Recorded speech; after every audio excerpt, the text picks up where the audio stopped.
Assalamualaikum warahmatullahi wabarakatuh. Perkenalkan, kami dari Ruang 09, kelas internasional 2023. Pancasila adalah ideologi bangsa.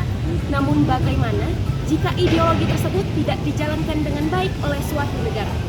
Therefore, on this occasion, let's look at the challenges of Pancasila today and in the future. Adapun beberapa bidang yang akan kita bahas pada hari ini yaitu Economic, social, culture, and education. Keep on watching. Ada pertanyaan seorang mahasiswi jadi mengatakan, Pak, gimana Pak tantangan Pancasila ke depannya? Ya, tantangan Pancasila ke depannya seperti apa? Kami melihat Pancasila zaman sekarang ini itu hanya sebagai simbol-simbol dan tidak dimaknai secara mendalam terhadap setiap individu masyarakat Indonesia. Khususnya kami generasi Z atau kami generasi milenial. Oke, ada beberapa hal yang mungkin bisa kita bahas. Tantangan ke depannya, apakah Indonesia ini akan tetap bertahan Pancasila sebagai ideologi negaranya dasarnya atau tidak? Kita lihat dulu. Ini salah satu runtutan sejarah, ya, runtutan sejarah menjelang fobia terhadap Pancasila. Pertama, Pancasila itu kan kalau kita bicara sejarah itu kan muncul setelah proklamasi kemerdekaan. Kemudian setelah proklamasi berjalannya kehidupan dan muncullah sekarang bicara tentang Orde Baru. Semenjak tumbangnya Orde Baru, tingkat kepercayaan masyarakat Indonesia terhadap Pancasila itu sebagai menurun. Kemudian karena dalam kehidupan sosial masyarakat kehilangan kendali atas dirinya akibat terjadi konflik horizontal dan vertikal secara manusia. Krisis 97-98 itu salah satu puncak orang tidak percaya, yang dimana perperangan atau permusuhan antara suatu etnis suku dengan suku yang lain, kemudian satu agama dengan agama yang lain, kemudian dengan satu budaya dengan budaya lain itu sudah muncul. Karena sudah titik nadir dalam konflik, karena tidak kepuasan masyarakat terhadap pemerintah zaman itu, ya, zaman baru. Konflik ialah konflik muncul setelah krisis moneter 1998. Kemudian kalau kita bicara tentang konflik secara horizontal, itu konflik yang dimana percaya tadi budaya, ya. Kemudian secara vertikal, ya salah. Kalau yang horizontal itu bicara tentang sesama kan. Yang vertikal tingkat kepercayaan. Ingat, Indonesia merupakan negara yang mempunyai aliran dan kepercayaan dan agama itu yang berbagai macam. Ya, di Indonesia aja diakui ada berapa agama? Nah, apa?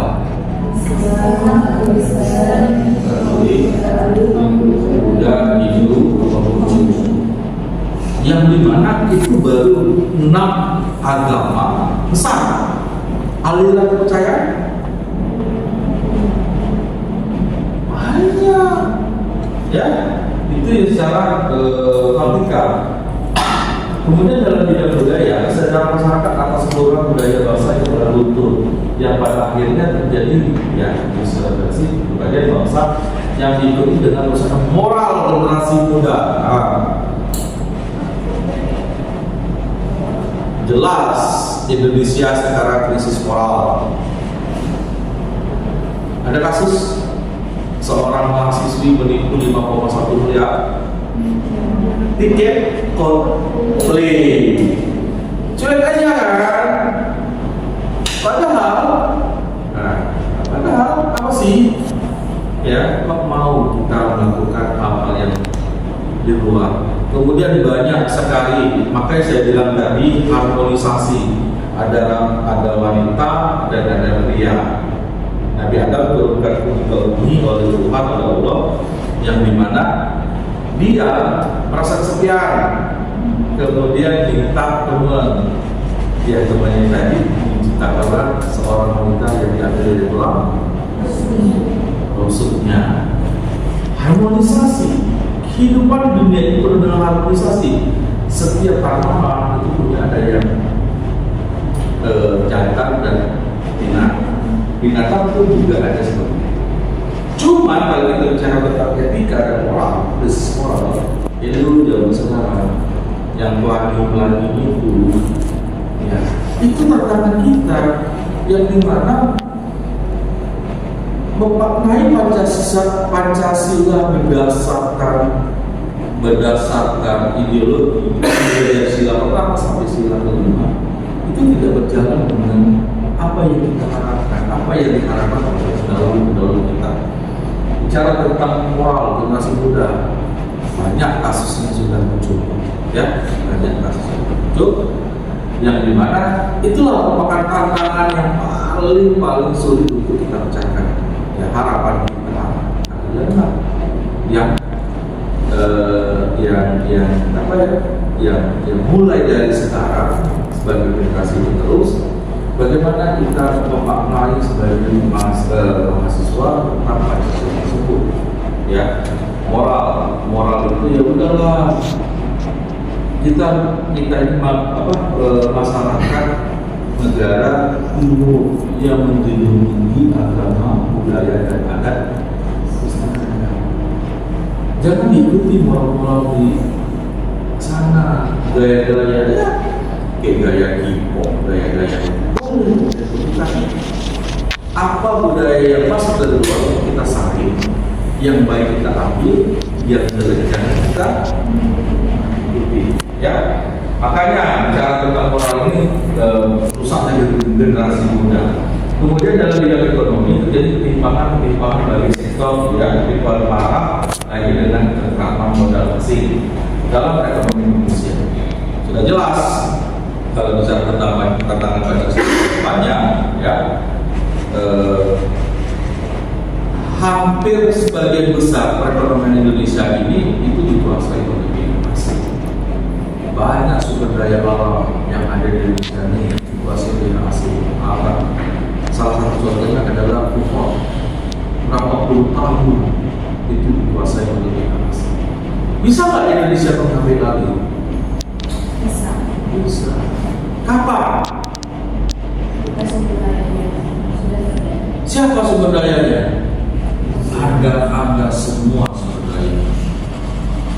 Kalau Anda tidak bisa berpikir kreatif, ya, tidak bisa mengembangkan ilmu pengetahuan dengan baik, Freeport itu tidak akan kita ambil.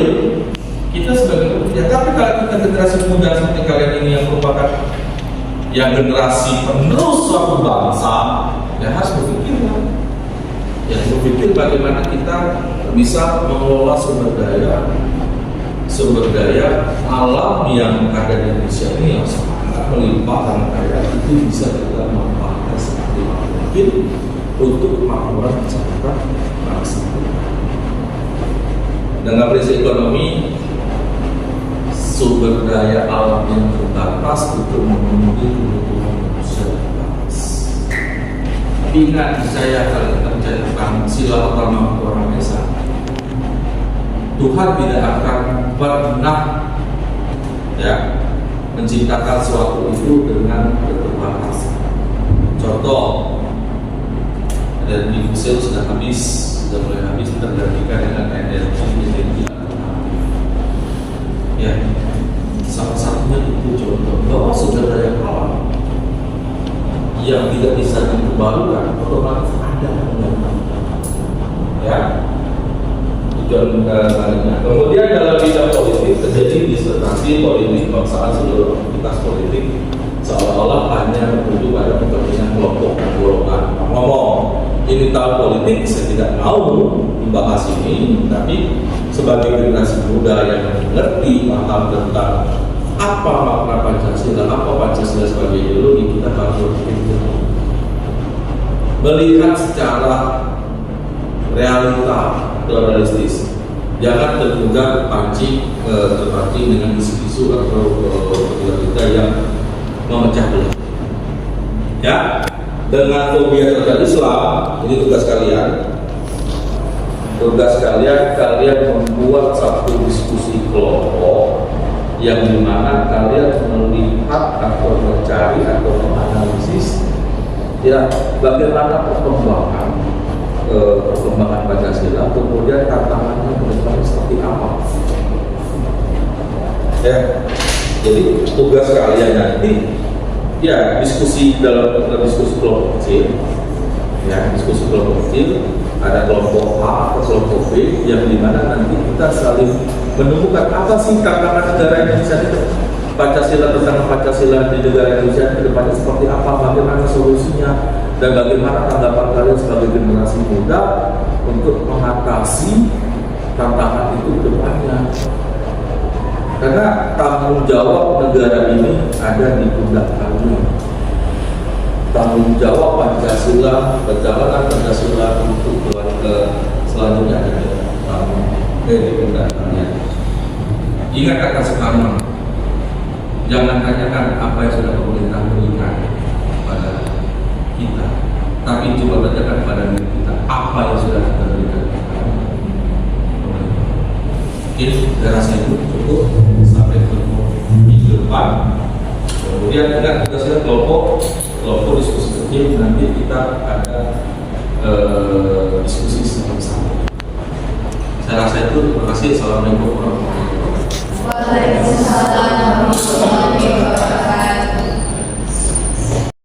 Kembali lagi kepada berita hari ini, di mana tantangan kita dalam menerapkan Pancasila semakin berat, seperti terjadinya tawuran antar pelajar, perselisihan antar suku, banyaknya laki-laki yang berpenampilan seperti wanita, dan juga terlalu fanatik terhadap Kristen budaya. Assalamualaikum warahmatullahi wabarakatuh. Selamat pagi semuanya.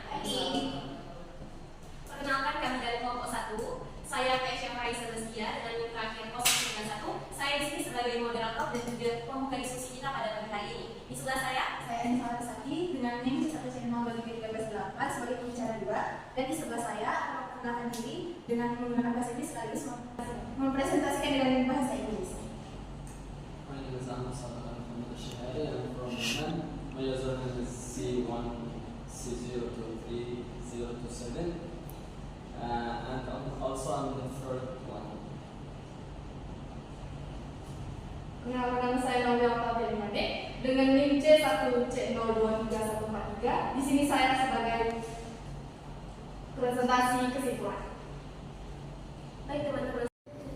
Pada kesempatan kali ini kami akan membahas tentang tema budaya dan juga mengambil dari sila ketiga yaitu Persatuan Indonesia. Sekalian saya akan mengambil satu kasus, yaitu kasus dari postingan Kurnia Nanda, seorang Presma Unja pada tahun 2019. Beliau menanggapi tentang permasalahan pria yang memakai baju itu saja teman-teman sekalian, tetapi juga tentang tema yang dibahas dalam festival tersebut, yaitu dicampurkan bahwa meningkatkan kecintaan terhadap budaya Jambi. Terima kasih Alfa. Di sini saya akan membacakan materi kedua, kasus yang kedua, yaitu pada zaman sekarang banyaknya remaja yang melakukan pementasan budaya luar seperti dance cover K-pop yang membuat hal tersebut menjadi lazim dilakukan di Indonesia.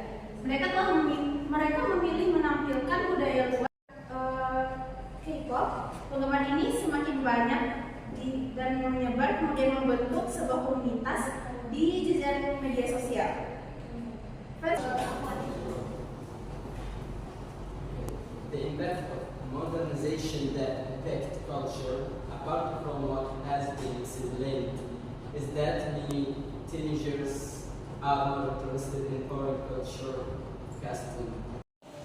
Baik, dari paparan materi yang telah disampaikan oleh teman-teman saya, dari situ kita dapat mengambil pembahasan permasalahan yang telah dijelaskan. Kita tahu bahwa rusaknya persatuan disebabkan oleh banyaknya kontroversi karena gabungan budaya Jambi dengan budaya luar pada ajang kebudayaan Jambi juga permasalahan fan war yang mengakibatkan kerusakan moral dan fanatik kepada idolanya, dan juga lunturnya budaya Jambi dan ikut sertanya nilai-nilai. Baik, setelah pemaparan dari teman-teman kami sekalian yang ada di depan seperti cara 1, 2, dan 3, dapat kita saat ini teman-teman sekalian, kami akan membuka sesi diskusi untuk 2 orang yang mampu berdiskusi dengan kami. Dipersilakan. Baiklah, perkenalkan saya Muhammad Fiksi Septiani dari Indonesia 1C023 Sini saya akan menyanggah tentang materi yang kalian paparkan tadi. Tadi kalian menyebutkan jika laki-laki itu menggunakan pakaian seperti wanita ataupun sebaliknya, ya wanita menggunakan pakaian seperti laki-laki, itu termasuk lunturnya budaya yang ada di Indonesia. Tapi menurut saya, bukankah itu boleh-boleh saja mereka memakai apa yang mereka mau untuk mengekspresikan diri mereka sendiri. Terima kasih. Menyikapi argumen dari Bunga tadi, padahal kan itu merupakan bentuk dari ia mengekspresikan dirinya ya.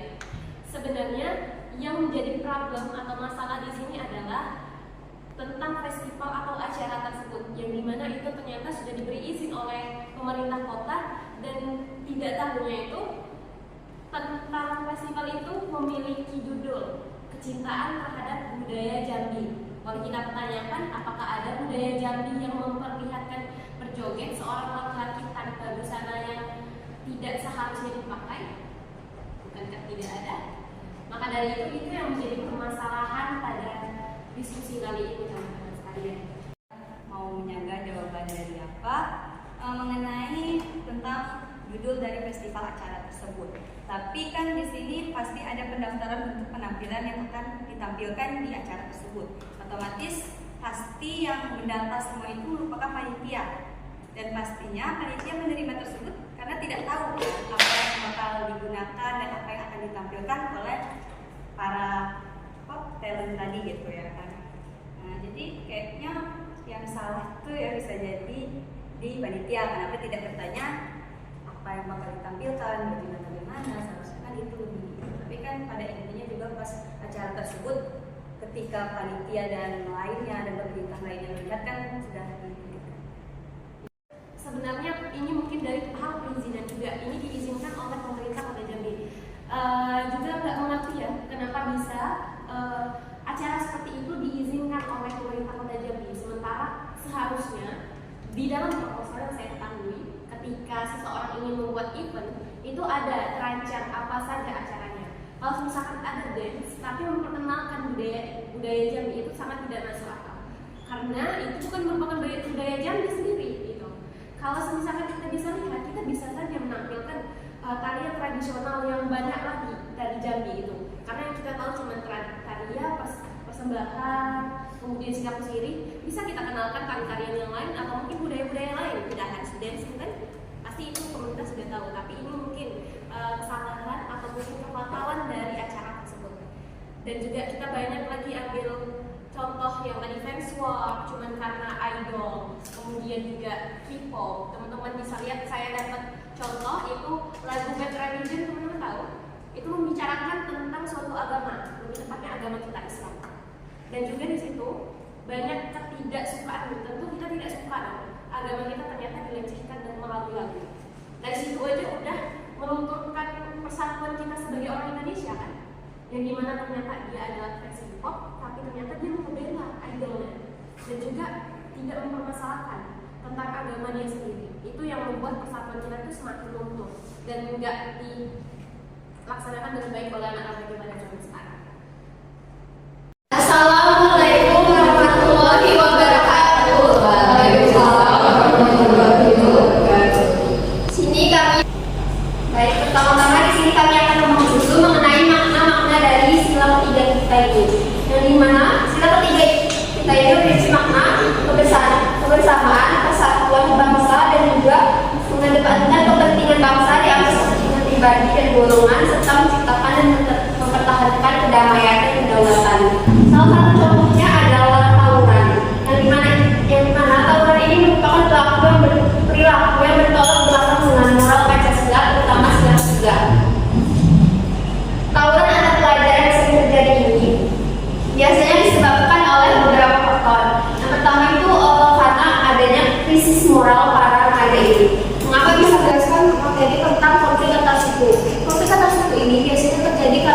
perbedaan budaya atau kepentingan individu, primordialisme, dan banyak lagi. Mengapa perbedaan ini bisa menyebabkan perselisihan? Ini karena perbedaan suku berada pada suatu daerah yang sama itu malah membuat antar suku tersebut bentrok, mulai dari segi tradisi, kebiasaan, dan lain sebagainya.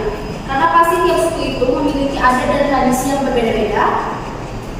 Apalagi jika ada salah satu suku yang dianggap mendominasi suatu daerah, itu sudah pasti akan ada suku lain yang merasa terganggu dan terjadilah konflik.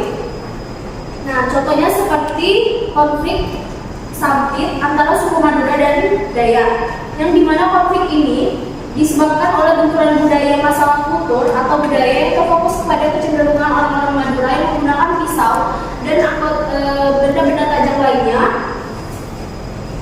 di mana mereka menggunakan itu untuk menyelesaikan masalah, dan mereka memiliki keyakinan bahwa orang-orang Dayak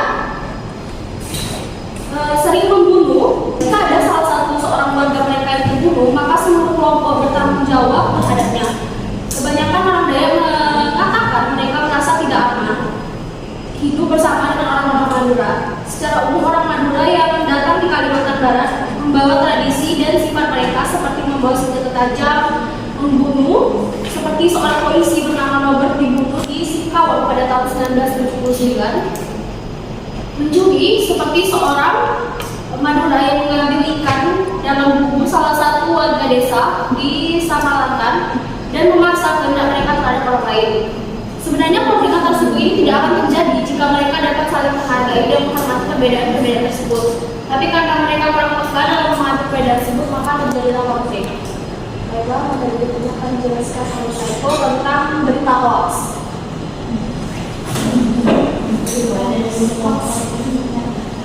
Okay, my presentation will be centered on part 3, that is hoax news. Hoax news is basically false information. Okay, my presentation will be centered on part 3, that is hoax news. Hoax news is basically false information that you spread outside, mainly to deceive people for your own personal interest. So this is how it goes. Hoax news aiming to deceive, inside or damage the reputation of the person or group. It is not uncommon for these hoax news to deliberately carry sad elements. Where the sad issue is a very sensitive issue, so it tends to make people quickly provoke when discussion sad issue. Assalamualaikum warahmatullahi wabarakatuh. Perkenalkan, nama saya Ahmad Ilham Zaki dengan NIM terakhir 009 dari kelompok 4. Saya ingin menyanggah pendapat yang diberikan oleh Aisyah tadi mengenai konflik antar kelompok yang menyebabkan pertumpahan darah. Menurut saya, bukankah solidaritas dalam kelompok antar suku juga dapat memperkuat solidaritas dalam kelompok suku tertentu. Hal ini bisa menghasilkan kolaborasi yang lebih kuat dalam komunitas untuk melawan tekanan eksternal atau untuk mencapai tujuan bersama. Sekian, terima kasih. Baik, di sini saya akan menjawab sanggahan dari Dilan. Memang hal tersebut dapat menjadi positif bagi suatu suku tersebut karena bertambahnya solidaritas mereka. Namun di luar itu, mereka ini kan adalah mereka membuat perpecahan yang menekan kemungkinan perpecahan ini dapat meluas dan berdampak negatif bagi kelompok itu sendiri, kelompok lain maupun masyarakat sekitar seperti itu. Assalamualaikum warahmatullahi wabarakatuh. Good morning Bapak Guru dan teman-teman lainnya yang berbahagia.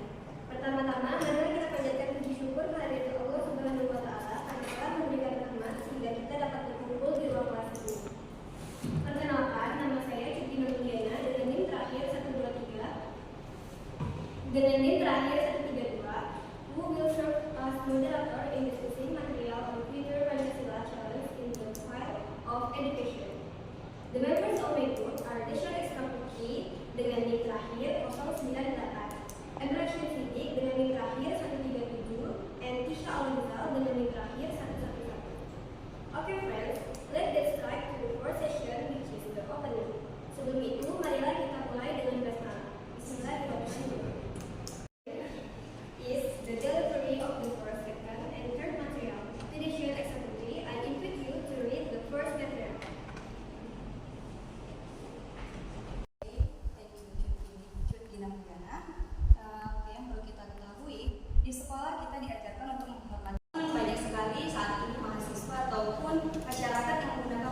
menjadikan menggunakan kemajuan teknologi justru di sesuatu hal yang salah. Jadi the third principle. Yang ketiga yaitu tidak menerima perbedaan. Sering sekali di dalam pendidikan antar siswa itu saling mengejek nama daerah masing-masing sehingga memecahkan jiwa-jiwa nasionalisme ataupun nilai Pancasila. Yang kelima yaitu tidak mau bergaul. Maksudnya budaya asing. Budaya asing dapat menggantikan nilai-nilai dan tradisi budaya Indonesia dan dapat mempengaruhi cara pandang dan perilaku pelajar. Yang didasarkan atas perbedaan manusia, agama, suku, ras, etnik, kelompok, golongan, jenis kelamin. Seperti dalam pendidikan bukan hanya tentang uang, makan, dan menulis saja, tapi juga seperti mencontek, bolos, Pancasila kedepannya di bidang pendidikan khususnya, sepertinya akan perlu sedikit perjuangan untuk membuat Pancasila menjadi suatu hal yang lumrah yang harus dihormati. Banyak sekali mahasiswa, siswi atau mahasiswa-mahasiswi, bahkan guru atau dosen sekalipun yang menyimpang terhadap sila kedua Pancasila, yaitu kemanusiaan yang adil dan beradab. Contoh yang terjadi di lingkungan kita seperti seorang mahasiswa yang melontar dosen dengan kalimat-kalimat dan tutur bahasa yang tidak sopan, yang mana tidak terletak kemanusiaan sehingga mau tak mau mahasiswa tersebut harus dibuat dan terlihat seperti sedang menangis, baru akan direspon dan di ACC di mana tidak terteranya kemanusiaan yang beradab di dalam menjadi korban oleh sejumlah temannya. Bahkan dua dari tengah IS terpaksa diamputasi akibat tindakan teman-temannya. Kasus bullying dianggap sebagai pelanggaran sila kedua Pancasila karena hak dan martabat seseorang tidak dihargai, di mana satu dan sangat menyimpang dari prinsip sila kedua.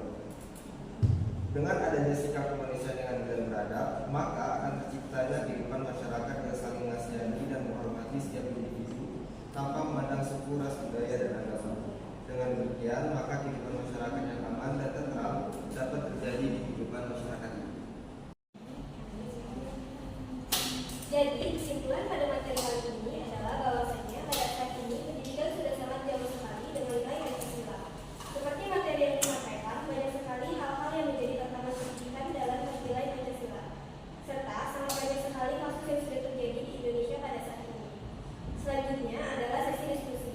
Karena terbatasnya waktu pada presentasi kali ini, maka kami dari kelompok 2 memberikan 2 kesempatan kepada teman-teman yang ingin bertanya kepada materi kami ini. Saya memberikan pendapat. Sebelumnya perkenalkan, nama saya Naula Bardani dengan NIM terakhir 143. Di sini saya ingin memberi pendapat yaitu bahwa paparan yang telah dijelaskan tadi bahwa banyaknya mahasiswa atau remaja yang sudah tertipu dengan kebijakan. Namun di awal materi tadi membicarakan tentang kemajuan teknologi yang dapat membantu kita untuk mengetahui semua ilmu-ilmu dengan mudah lewat kemajuan teknologi tersebut. Tadi kan dalam materi yang saya sampaikan sendiri, tadi sudah dijelaskan bahwa memang kemajuan teknologi membantu untuk kita seharusnya melakukan pendidikan atau ilmu pengetahuan. Tapi tadi yang disampaikan oleh Tisha, tapi banyaknya malahan orang masyarakat sekarang itu menggunakan teknologi itu bukan untuk mencari pendidikan, malah untuk hal yang negatif yang menyimpang gitu. Bukan yang untuk keluarga negaraan, apa malah yang bisa dilihat info kan salah satunya kita bisa menemukan itu dari sosial media.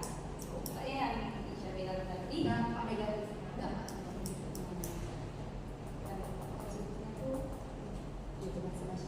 Perkenalkan, nama saya Rizky Syahari dari kelompok 3. Di sini saya ingin menyanggah pendapat dari kelompok 2. Nah, dimana tadi kan kalian bilang bahwa ada kasus di mana dosen tersebut tidak merespon atau meng-ACC tugas dari mahasiswa. Nah, sementara kan dosen itu punya kesibukan lain yang masih berhubungan dengan kehidupan perkuliahan dan pendidikan. Nah, apa hal tersebut itu masih bisa dibilang sebagai korupsi waktu?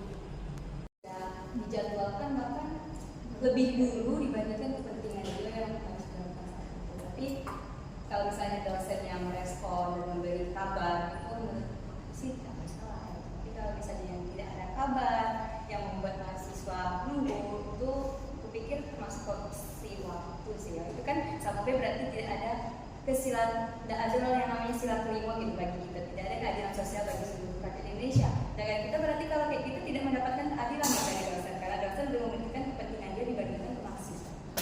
Oke, berarti kalau misalkan dosennya masing-masing tugas di jam 2 tapi sedangkan dia ada masuk itu berarti kita tidak bisa bilang dosen tersebut korupsi waktu, tidak korupsi waktu. Karena kan dia sudah menjalankan kewajibannya yang mana memberi tugas, memberi materi gitu. Tapi kan memang kalau ada halangan ya.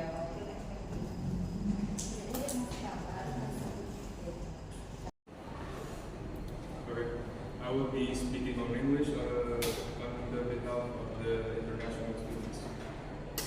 Indonesia faces several economic challenges that it needs to address to ensure sustained economic growth and development. The first one is we're all familiar: corruption. Corruption remains a persistent challenge that can deter investments, hinder economic efficiency, and erode public trust in government institutions. And the next one is natural resource management. As a country rich in natural resources, Indonesia faces the challenges of managing these resources. Sustainability to prevent overexploitation and environmental degradation. And in conclusion, Indonesia's government, in collaboration with various stakeholders, needs to implement several policies to reform and tackle these challenges to promote inclusive and sustainable economic development in line with the principles of Pancasila, particularly the goal of the fifth Pancasila, that is social justice for all Indonesians. That's all for us. Sekian pemaparan materi dari kelompok kami. Apakah ada yang ingin menambah? Kita itu terbelenggu oleh ilmu ekonomi yang mengajarkan keserakahan. Contohnya pemberdayaan UMKM, seperti yang menjadi trending topik saat ini, yaitu TikTok Shop itu ditutup oleh pemerintah dengan alasan TikTok Shop dinilai beroperasi tidak sesuai dengan regulasi.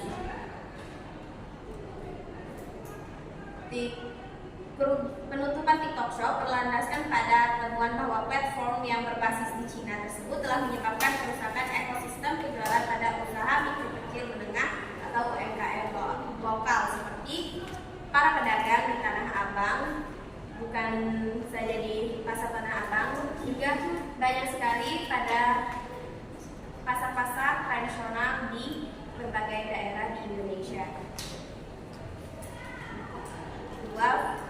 Video live TikTok beri keuntungan besar bagi penjual online, seperti kata-kata yang sering diucapkan oleh orang-orang yaitu memperkaya orang kaya. Seringnya artis live di TikTok itu sering menimbulkan kontra kepada masyarakat di Indonesia, karena barang terjual di TikTok itu sebesar 38,5 triliun. Itulah alasan kenapa TikTok Shop itu ditutup oleh pemerintah, karena adanya kesenjangan ekonomi yang ada. Baiklah, terima kasih Diras atas sambutannya. Menurut kami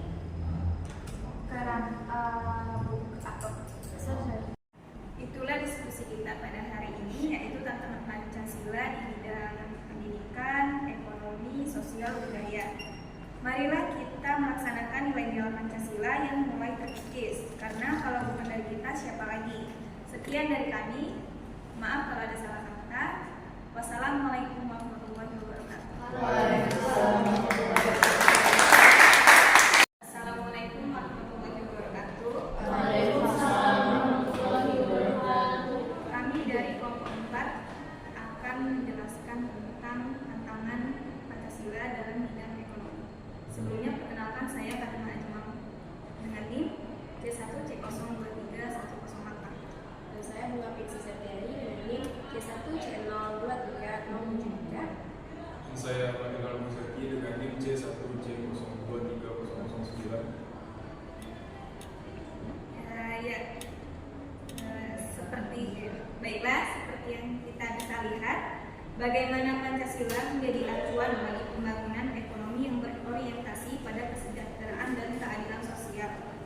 Pancasila kelima menunjukkan betapa seluruh upaya kita untuk mengembangkan pertumbuhan ekonomi menuju kepada terciptanya kemakmuran yang berkeadilan bagi seluruh rakyat Indonesia dalam sistem yang disusun sebagai usaha bersama berdasarkan atas asas kekeluargaan. Masalah keadilan dan kesejahteraan dapat dilihat dengan mudah dari tingginya angka kemiskinan. Hidup di bawah garis kemiskinan artinya sejumlah besar sumber daya alam yang kita miliki tidak mampu menjamin penuhnya kebutuhan dasar yang layak bagi puluhan juta penduduk di Indonesia. Selanjutnya akan dijelaskan. Itulah diskusi kita pada hari ini, yaitu tentang Pancasila di bidang pendidikan, ekonomi, sosial, budaya. Marilah kita melaksanakan nilai-nilai Pancasila yang mulai terkikis, karena kalau bukan dari kita, siapa lagi? Sekian dari kami. Maaf kalau ada salah kata. Wassalamualaikum warahmatullahi wabarakatuh. Sekian pemaparan. Maaf belum. Baiklah, terima kasih Laras atas sambutannya. Menurut saya, kenapa hanya TikTok Shop itu yang ditutup? Karena kita zaman sekarang itu semuanya sudah apa-apa melalui sosial media. Jadi kenapa seperti Shopee, Tokopedia, Lazada tidak ditutup? Karena di dalam e-commerce itu masih banyak UMKM di sana. Dan juga kalau misalnya itu di TikTok Shop, itu kebanyakan yang live, yang seperti saya sebutkan tadi, yang berjualan tadi itu kebanyakan artis-artis sesuai for your page gitu, sesuai yang untuk penontonnya, sesuai yang like or beli gitu. Jadi kalau misalnya di Shopee or atau yang di lainnya itu tidak sesuai for your page, tapi random. Dan juga mungkin kenapa pemerintah hanya menutup TikTok Shop, mungkin pemerintah ingin membedakan platform hiburan sama e-commerce yang untuk penjualan itu, agar tidak adanya kesenjangan sosial yang terjadi di Indonesia. Assalamualaikum warahmatullahi wabarakatuh. Saya Fira Dwi Kurniasari dengan NIM C023104 ingin menyangka mengenai TikTok Shop ini merugikan UMKM. Nah, menurut saya tidak begitu, karena TikTok Shop ini malah bisa membantu dan meningkatkan penjualan UMKM. Karena yang dimana platform TikTok Shop ini kan berbasis teknologi dan media sosial, yang dimana dari yang sudah kita tahu saat ini, dengan platform media sosial ini hal-hal itu lebih cepat viral dan naik. Terima kasih. Oke, saya Syahir Sabti dengan NIM C1C02309 ingin menyanggah atau mungkin menjawab yang pendapat menurut Cid tadi, Rashid. Kan memang begitu tujuan pemerintah, itu menaikkan UMKM masyarakat yang secara langsung. Jadi tuh kita yang sebagai masyarakat awam memiliki pertimbangan kan, karena lebih mahal di online pasti kita jadinya lebih milih yang di UMKM yang secara langsung. Jadi ya berarti tujuan pemerintah untuk menaikkan UMKM untuk masyarakat membeli secara langsung di UMKM offline itu sudah terpenuhi, tercukupi, karena kita lebih ke UMKM dibandingkan yang online. Karena kalau secara TikTok kan otomatis karena lebih murah, gratis ongkir tidak ada, pasti orang lebih milih TikTok. Sedangkan Shopee kan tujuan pemerintah berarti terjalankan untuk menaikkan UMKM. Baik, saya Anissa Larasati dengan NIM C1C02313 akan memberikan argumen terkait dengan materi yang disampaikan oleh Bunda. Kenapa hanya TikTok Shop yang ditutup? Bukankah banyak platform belanja online yang ada di Indonesia seperti Shopee, Lazada, Tokopedia yang juga akan menyebabkan pendapatan UMKM menjadi rendah jika lebih banyak yang berbelanja online di lapak tersebut?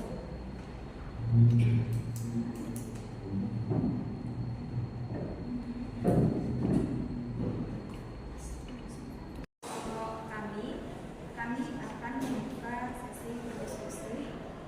Silakan. Sekian pemaparan materi dari kelompok kami. Adakah yang ingin menyanggah atau memberi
menggunakan cara seperti di pasar tradisional atau e-commerce seperti Shopee, Tokopedia atau yang lainnya. Tapi kan tidak menutup kemungkinan tuh orang yang dapat tua itu juga harus kenal teknologi biar gak ketinggalan zaman. Karena kan emang pemasaran sekarang tuh lebih di online, orang-orang lebih bisa dan juga lebih merasa praktis ketika online itu. Makanya ada juga pendampingan dari anak kerja untuk UMKM yang ada di Jambi, sehingga mereka nggak praktek, mereka juga tahu teknologi, bisa memasarkan UMKM tersebut. Kita bisa lihat di Tanah Abang tuh udah banyak tutup karena mereka juga menolak teknologi. Maka dari itu mereka udah menerima keadaan mereka tuh sudah selesai dari situ aja, dan mereka kalah sama teknologi.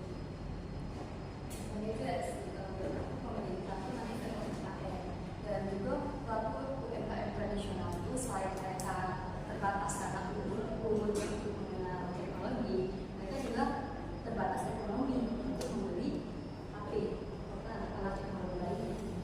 Selain tidak bisa pakai kan juga makanya mereka melakukan usaha UMKM yang tradisional karena teknologi belum mampu membelinya. Makanya itu mungkin usaha pemerintah itu untuk menutup TikTok.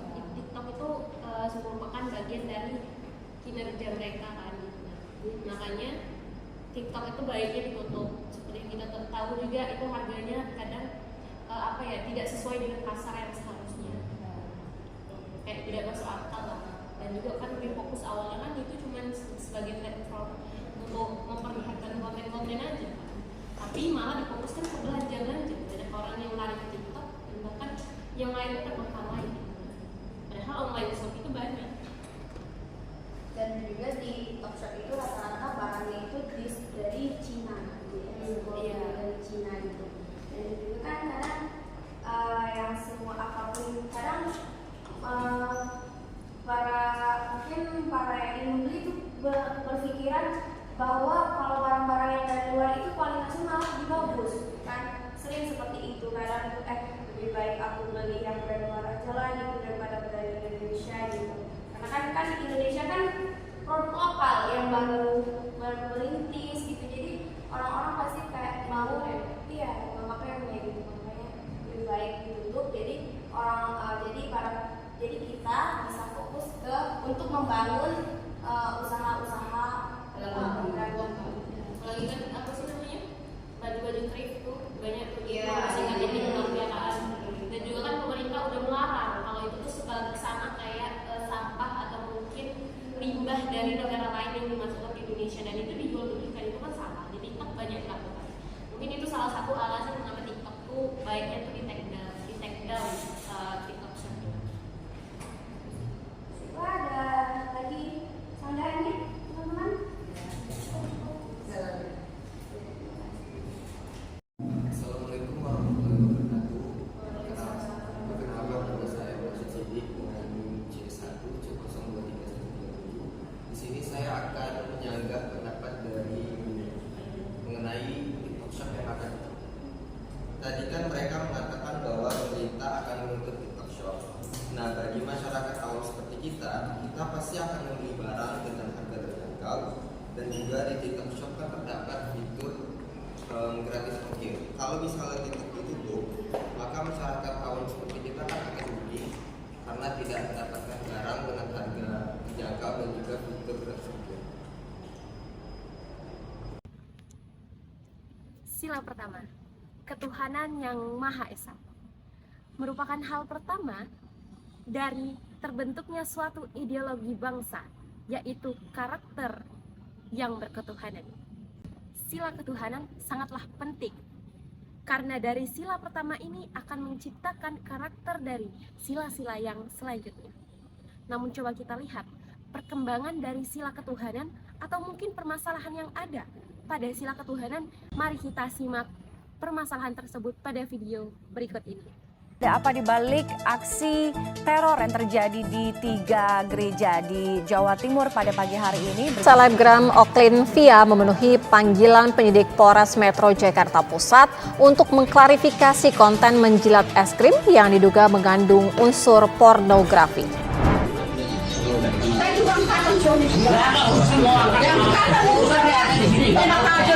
Sepasang suami istri di Sukabumi, Jawa Barat ditangkap Satreskrim Polres Sukabumi Kota karena diduga menistakan agama. Sebelumnya pelaku menantang umat Islam sambil menginjak Al-Quran hingga videonya viral di media sosial. From this case, we can see how the influential the divine precepts are, which are the basics for fulfillment the next precepts, namely precepts 2, 3, 4, and 5. If a person doesn't carry out the first precepts, namely obtains to his God, how can he carry out the next precepts, namely unity, humanity, and justice, while he isn't afraid from his God? Apa yang harus kita lakukan? Kita seharusnya sadar bahwa kita lahir dari keberagaman agama. Keberagaman itulah yang menjadi sebuah kekayaan yang menghantarkan kita ke sebuah persatuan. Maka dari itu, kurangilah ego kita dan mulai tingkatkan kesadaran dimulai dari diri sendiri. Sila kedua, Kemanusiaan yang adil dan beradab. humanity is a universal attitude that every human being in the world must have that can protect and treat humans in accordance with human nature. Adil artinya tidak berat sebelah, tidak berpihak, tidak zalim, berpihak kepada yang benar, seimbang, dan sepatutnya. Beradab yaitu segala bentuk sikap, perilaku, ataupun tata cara hidup yang mencerminkan nilai sopan santun, kehalusan, kebaikan, budi pekerti, ataupun akhlak. We must apply this. There are still many Indonesian citizens who do not apply this second principle. Kemanusiaan. Seperti yang kita ketahui, masih banyak sekali manusia yang tidak memanusiakan manusia hanya karena alasan suatu perbedaan. Adil, di Indonesia masih sangat kurang mengenai keadilan dengan beraneka alasan. Civilized. The increasing advanced development of the current era of civilization is very sad, especially for the millennial generations. Banyak sekali pertentangan dan kasus dari sila kedua ini, contohnya seperti Sexual violence. At the end of 2019, a school teacher in Surabaya named Rahmat Santosa Salamat was sentenced to 12 years in prisons and chemical castrations for 3 years. Dia dinyatakan bersalah karena telah melakukan pencabulan terhadap anak didik laki-laki yang merupakan binaannya di Pramuka. perbuatan Rahmat telah membuat para korban trauma, malu, dan takut. Selain itu, hakim juga menyatakan bahwa Rahmat telah merusak masa depan para korbannya yang masih duduk di bangku SD dan SMP. Seharusnya kita harus bisa menerapkan sila kedua ini dengan baik karena seperti yang kita ketahui bahwa Pancasila merupakan pandangan hidup, ideologi negara, dan dasar negara. Sila ketiga Pancasila, Persatuan Indonesia, merupakan bangsa Indonesia yang dituntut mengutamakan kepentingan negara daripada kepentingan pribadi maupun antar golongan. Sila yang mempunyai lambang pohon beringin ini mempunyai maksud untuk mengutamakan persatuan atau kerukunan bagi seluruh rakyat Indonesia yang mempunyai perbedaan agama, suku, bahasa, dan budaya. Salah satu ancamannya yang mungkin akan dihadapi oleh sila ketiga adalah konflik antara etnis dan agama. Saya akan mengambil contoh kasus dari kelompok agama di Poso, Sulawesi Tengah pada tahun 2000-an. Konflik ini melibatkan kelompok Muslim dan Kristen, menyebabkan ketegangan dan kekerasan antar kelompok. Meskipun upaya rekonsiliasi sudah dilakukan, peristiwa tersebut meninggalkan dampak jangka panjang pada hubungan antar daerah tersebut. Lalu bagaimana dengan cara mencegahnya? Salah satunya dengan pemberian edukasi sejak dini terhadap anak bangsa tentang pentingnya toleransi antar sesama warga negara Indonesia dengan berbagai suku, budaya, dan agama untuk membentuk karakter sikap toleransi yang tinggi serta membangun rasa kekeluargaan yang satu agar tak terpecah belah oleh provokator. Selanjutnya yaitu sila keempat, kerakyatan yang dipimpin oleh hikmat kebijaksanaan dalam permusyawaratan perwakilan. Sila ini mempunyai makna dari rakyat oleh rakyat untuk rakyat secara musyawarah dan mufakat melalui lembaga-lembaga perwakilan. Tantangan Pancasila pada sila keempat yaitu hilangnya kebebasan berpendapat. Hal ini ditandai dengan banyak masyarakat Indonesia yang tidak menghargai pendapat orang lain, dan juga adanya kecurangan dalam memanipulasi hasil pemilu, dan juga banyak sekali oknum-oknum yang menyogoki masyarakat untuk bisa mendapatkan keuntungan pribadi mereka. Salah satu solusinya yaitu kita harus meningkatkan kesadaran diri agar tidak terpengaruh oleh orang lain dan tetap berdiri pada pendirian kita, serta berbijaksanalah dalam memilih pemimpin demi kenyamanan dan kemajuan bangsa kita. Kalau ada yang mau bagi-bagi uang, terima saja. Itu juga uang dari rakyat kok. Itu uangnya rakyat. Kalau dibagi terima aja. Tapi ikuti hatimu. Pilih yang kau yakin di hatimu. Tahu gak sih Nau, aku ada lihat berita kemarin. Berita apa? Itu yang anak SD yang matanya dicolok sama kakak tingkatnya. Yang mana itu? Yang ini bentar. Seorang bocah kelas 5 SD mengalami kebutaan usai matanya dicolok oleh kakak kelasnya dikarenakan tidak mau memberikan uang saat diminta. Hingga saat ini, korban masih belum mendapat keadilan dikarenakan pihak sekolah yang tidak mau memberikan keterangan dan tidak mau memberikan barang bukti berupa CCTV seakan-akan menyembunyikan pelaku. Perilaku tersebut sangat bertolak belakang dari nilai kelima Pancasila yang dimana seharusnya kita menjaga sikap adil sesama warga negara dan masyarakat. Yang seharusnya pihak sekolah menjalankan kewajibannya untuk melindungi siswanya dan memberikan hak kepada murid tersebut agar dia merasa aman. Nah gitulah kurang lebih itunya videonya. Menurut kamu gimana? Menurut aku Pancasila zaman sekarang itu sudah bertolak belakang dengan nilai muara Pancasila. Seharusnya itu kepala sekolah mendukung korban, bukan malah menyembunyikan kebenarannya. Nah iya benar, itu juga gak adil gak sih buat korbannya. Ya tapi kedepannya bisa lah kita mulai penerapan Pancasila dari diri kita sendiri, keluarga, dan juga lingkungan sekitar. Iya benar. After we analyze and also see several cases that have occurred in Indonesia, we know that Pancasila plays a very important role in becoming limited for these bad acts. Therefore, it is important for us as students to apply and be aware of this value contained in Pancasila. Therefore, stay away from discriminations, ishara, and disgraceful action that do not reflect the value of Pancasila. Thank you for watching. Wassalamualaikum warahmatullahi wabarakatuh. Bye.